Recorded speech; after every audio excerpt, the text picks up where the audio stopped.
Now this illustration deals with the simultaneously opening of the poles of a disconnect.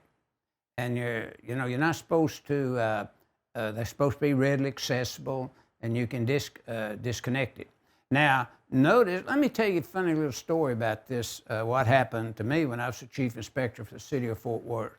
The Mexican Inn, downtown Fort Worth, would always at the end of the rush hour for lunch, around about 2:30 or so, they would give free lunches to all the homeless people that wanted to come in, and they'd get rid of their food, because they always, their trademark was, our food is freshly cooked and made each day.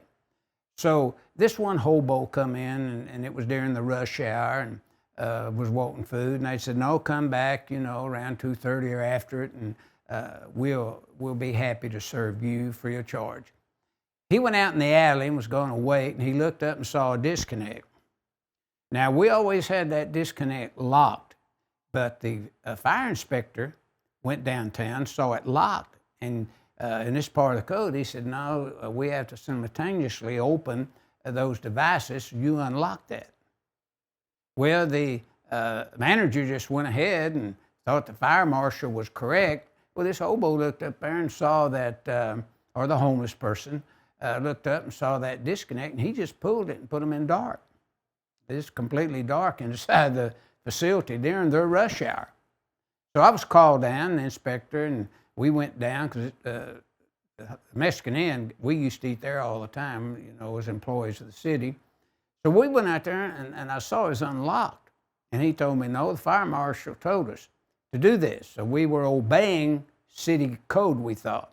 But now notice, this would allow a main and the service equipment to feed inside a facility, and you could lock that main off as long as you followed the overcurrent that you locked off's directions. It'd have a higher rating, and it shall disconnect all service conductors at the same time with a common trip, a common opening. You could lock it. Now, we didn't have a service equipment as shown there with mains feeding individual leases or anything.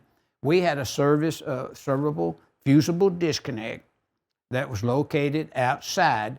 So we got with the fire marshal, and he just made an honest interpretation that was wrong, and it was locked off, and the rules were followed. But to really understand this rule correctly, notice the overcurrent, the panel inside the building had a lower rating and was readily accessible to the user of those protective devices, feeding the entire Mexican Inn in the case I just told you about.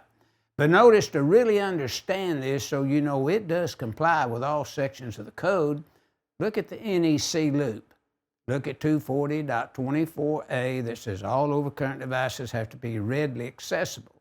Now, that's what this fire marshal was saying. He went to a code class and thought he knew all about the code. He didn't realize that it takes a long time to learn this code.